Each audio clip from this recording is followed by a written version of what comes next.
harka fuudhe jirra jirtu kabajamoota hordoftoota daawwattoota koo nagaa fayyaa jaalallii fi gammachuun bakka isin jirtanitti yeroo hundaa isii wajjin haa jiraatu isiniin jechuun koo hawwii koo yeroo hundaati. Egaan kabajamoo fi jaallatamoo hordoftoota koo guyyaa har'aa kanas viidiyoo haaraadhaan walitti deebinee jirra. Anis nagayaan dhufeen jira, isinis bakkaa fi mana biyya qe'ee isin jirtan hundetti akka nagaa qabaattan abdiin qaba. Ammallee nagaa fayyaa jaalalli isiniif haa baay'atu. Wanti nagaa fi fayyaa dursuu fi caaluu hin jiru waan ta'eef jechuudha. Egaan kabajamoo fi jaallatamoo hordoftoota koo warreen hanga yoonaa maatii koo taatanii na jajjabeessaa hamilee naaf kennaa. Viidiyoon ani hojjedhu irratti gara fuulduraatti akkan tarkaanfadhuuf hamilee naa ta'aa turtanii fi jirtan hundi keessan galatoomaa isiniin jechuun jaalladha. Galanni koo yeroo hundaa akkuma itti fufetti jira jechuudha. Egaan guyyaa har'aa kana ammoo wanti ani irraa odeessuudhaaf qabadhee dhufe viidiyoo gabaabaa kana keessatti jechuudha. Wanti ani irraa isiniif odeessuu barbaadu addunyaa jireenyaati. Egaan namni tokko wanta dabarsee nama biraaf odeessu yookaan nama biraaf qoodu tokko namarraa iyyafatee nama gaafatee yookaan mana barumsaa dhaqee baratee fidee dhufee nama biraaf odeessa yookaan nama biraaf qooda jechuu miti jechuudha. Namni tokko egaan wantuma jireenya isaa keessatti addunyaa jireenyaa keessa jiraachaa jiru keessatti seenaa namaa irraa jireenya namaa irraa akkasumallee naannoo isaa keessatti addunyaa jireenyaa isaa keessatti wanta isa mudatee fi wanta ofii isaaf dabarsaa ture dabarsaa jiru irraa dabarsee nama biraatiifis qooda fi jechuudha. Egaan anis guyyaa har'aa kana addunyaa jireenyaa keenya keessatti nuti dhalli namaa jechuudha jechoota garagaraa ni fayyadamna. Yeroo namaa waliin haasofnu yookaan yeroo namaa waliin waa mari'annu, yeroo waa hojjechuudhaaf karoorsinu, yeroo jireenya keenya keessatti waa kaayessinu jechoota garagaraa ni fayyadamna jechuudha. Isaan sana irraa jechoota sana ni fayyadamna garuu gufuu jireenyaa ta'uu isaa hin beeknu yookaan hin hubanne jechuudha. Egaa akkan ani hubadhetti yookaan akka yaada dhuunfaa kiyyaatti isiniif odeessaa jechuudha. Jireenya keenya keessatti jecha osoo jedhu hundi keenya dhala namaa taanee ni fayyadamna jechuudha. Jecha osoo jedhu haa ta'u malee jechuudha. Jechi osoo jedhu kun jireenya keenya keessatti gufuu jireenyaa ta'uu ni danda'a yookaan warroota gufuu jireenyaa ta'an keessatti ramadamuu ni danda'a jechuudha. Akkamitti yoo jennee dhalli namaa tokko jechuudha jireenya isaa keessatti yeroo namaa waliin wal mari'atu, yeroo namaa waliin haasa'u, yeroo waa hojjechuuf karoorsu, yeroo iddoo wayii dhaquuf yaadutti jecha osoo jedhu kana ni fayyadama jechuudha. Egaan akkaataan inni itti jireenya keenya keessatti gufuu nuti ta'uu danda'u irra deddeebiidhaan jecha kana ni fayyadamna yoggaa ta'e anis ta'ee ati isaan jechuudha. Jecha osoo jedhu kana irra deddeebiidhaan amaleeffannee akka bartee tokkotti amaleeffannee wanta hojjennu keessattis wanta karoorsinu keessattis yeroo namaa waliin waa mari'annuu fi waa walii galuu dadhabnu keessattis jechuudha. Jecha osoo jedhu kana irra deddeebiidhaan amaleeffannee itti fayyadamnu yoggaa ta'e kuni hangafa gufuu jireenyaa ta'uu ni danda'a jedhee yaadaa jechuudha. Akka yaada dhuunfaa kootitti jechuudha. Maaliif waan ta'e hojjechuu ni dandeessa yookaan yeroo sanatti raawwachuu osuma dandeessu jechuudha. Jechicha kana jecha osoo jedhu kana arraba kee irraa hin dhabdu yookaan sitti baree jira barfattee jirta waan ta'eef iyyuu jechuudha. Irra deddeebiidhaan fayyadamta yoggaa ta'e osoo faarsituu jechuudha.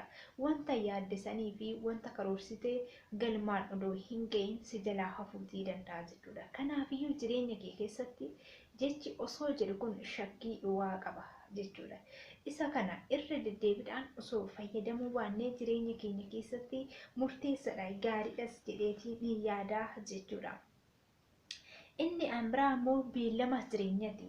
Beellama jireenyaa jechuun nama waliin iddoo tokko dhaquuf yookaan nama bira dhaquuf beellamuu osoo hin taane jireenya keenya keessatti jireenyaaf beellama keenya. Egaa jireenyaa fi jiraachuun garaagarummaa qaba akkuma beekamu. Egaan jireenya keenya keessatti beellama baay'isna yoggaa ta'e kunis gufuu jireenyaa ta'uu hin danda'a jechuudha. Akkamitti yoo ta'e ati jechuudha dhala namaa taate wantuma har'aan tana sa'aatii ammaa tana keessatti hojjechuu dandeessu tokko beellama keenya ta'aaf guyyaa irra dabarsita yookaan bira dabarsita. Maaliif sitti baree jira beellama itti kennuun sitti baree jira waan ta'eef jireenya kee keessatti beellama baay'ista yoggaa ta'e wantuma amma si harka jiru tokko wantuma amma raawwachuu dandeessu tokko idduma amma dhaquu qabduu fi dhaquu dandeessu tokko wantuma amma sa'aatii kanatti hojjechuu dandeessu tokko beellama itti kennita yoggaa ta'e jireenya kee keessatti jireenya kee si jalaa gufachiisuu danda'a yookaan jireenya kee dudduubattis jalaa harkifachiisuu danda'a jechuudha. Egaan jireenya keenya keessatti jireenyi akka fedha keenya osoo hin taane akkuma fedha ishee nu jiraachisti yookaan nu imalchisti jechuudha. Egaan iddoo kanatti nuti beellama jireenyaa itti baay'isna yoggaa ta'e jireenya keenya gufuu itti nu jalaa ta'uu danda'a jechuudha beellamni jireenyaa kun. Egaa inni ambiraamoo jechi namoonni hedduun itti fayyadaman anaafis guyyaan tokko ni jira. Egaa jechi kun namoota hedduu biratti ana birattis isaan birattis birattis hunda birattu ni fayyadamna. Haa ta'u malee jechi kun gufuu jireenyaa hangafa ta'uu danda'a jechuudha. Akkamitti yoo jenne nuti dhalli namaa jechuudha isa kaleessa dudduuba keenyatti dabarsine yookaan daandii jireenya keenyatti irra imalaa dhufne ni beekna. Akkasumallee jireenya keenya keessatti iddoo amma irra jirruu fi wanta amma keessa jirru ni beekna. Haa ta'u malee garuu wanta fuuldura keenyaa nutti dhufaa jiru wanta fuuldura keenya jiru beekuus ta'ee tilmaamuun jireenya keenya keessatti nutti ulfaata nu rakkisas hin danda'amus jechuudha. Dhalli namaa isa osoo hin hubatiin maal jenna seetanii anaafis guyyaan tokko ni dhufa. Anaafis guyyaan tokko ni jira jenna. Kuni akka yaada dhuunfaa kootitti jecha dogongoraati jechuudha. Addunyaa jireenyaa keenya keessatti anaafis guyyaan tokko ni jira jennee guyyaa fuuldura keenyaa dhufu eeguun dogongora jedheetiin yaada. Sababbiin isaatiis nuti dhalli namaa har'a ni beekna. Har'a maal keessaa akka jirru har'a jireenya rakkisaa yookaan jireenya gidiraa tokko dabarsaa jirru yoggaa ta'e fuuldura kiyyaa jireenyi gaariin tokko guyyaa gaariin tokko naaf dhufa jetteetumaan ati callisteetuma teessee guyyaa fuuldura keetii dhufaa jiru eegda yoggaa ta'e kuni ilaalcha yookaan yaada dogongoraati. Akkamittiin jireenya har'a si rakkisaa jiru sani wanta har'a jireenya kee keessatti gufuu sitti ta'ee si dhiibaa jiru san keessa dabartee gara fuulduraatti tarkaanfachuu akka dandeessu yaaduu fi tilmaamutii qabda malee fuuldura kiyyaa guyyaa gaariin tokko naa dhufaa jira. Guyyaa gammachiisan tokko guyyaa gaariin tokko guyyaa bareedan tokko anas na eeggata fuulduraa naa dhufaa jira jettee eeguun kuni yaada yookaan ilaalcha dogongoraati jechuudha. Kanaafiyyuu guyyaan keenya guyyaan kiyyas guyyaan keetis guyyaan isaaniis guyyaan hundi keenyaa jechuudha. Guyyuma har'a tana ammaan tana itti jirru kana ta'uu isaa beekuu qabna. Guyyuma har'aan tana nuuf kenname kanatti itti fayyadamne wanta hojjechuu qabdus iddoo dhaquu qabdus waan raawwachuu qabdus karoora keetis kaayyoo keetis guyyaan itti hojjettee itti yaaddee itti milkooftee galmaan geessee itti arguu dandeessu yookaan arguu qabdu guyyuma har'aan tana keessa jirtuu fi itti jirtu kana ta'uu beekuutii qabda. Dudduuba keetti deebi'uu hin dandeessu. Fuuldura keetii immoo guyyaa akkamii akka dhufaa jiru jireenya kee keessatti jireenya keetiif wanta gaarii moo wanta hamaa wanta jireenya kee keessatti si gammachiisu moo wanta si gaddisiisu fuuldura keetii dhufaa jira kan jedhu tilmaamuun yaaduun shakkuun nama rakkisa ulfaataadhaati hin danda'amus waan ta'eef iyyuu jechuudha.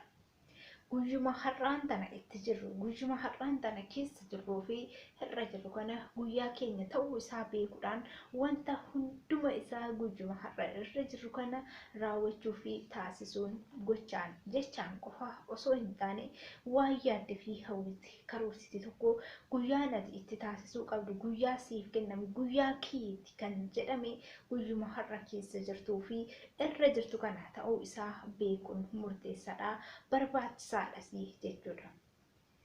Egaan kabajamoo fi jaallatamoo hordoftoota koo guyyaa har'aa kana addunyaa jireenyaa keenya keessatti jechootan sadeen kana irraa waa hubattu jedheen yaada. Anis isuma kana isiniif odeessuuf isiniif dabarsuuf dhufee jechuudha. Egaan andaan guyyaa har'aa qabatee dhufee asuma irratti yaa xumuramu. Guyyaa biraa immoo viidiyoo biraa fi sagantaa oduu biraatiin hanga deebinee wal agarrutti bakka jirtan hundatti nagaa fi jaalalli isin wajjin haa jiraatu isiniin jechuun jaalladha. Nagaa fayyaa naaf qabaadhaa bakka jirtanitti turtii gaarii isiniif haa ta'u. Baay baay.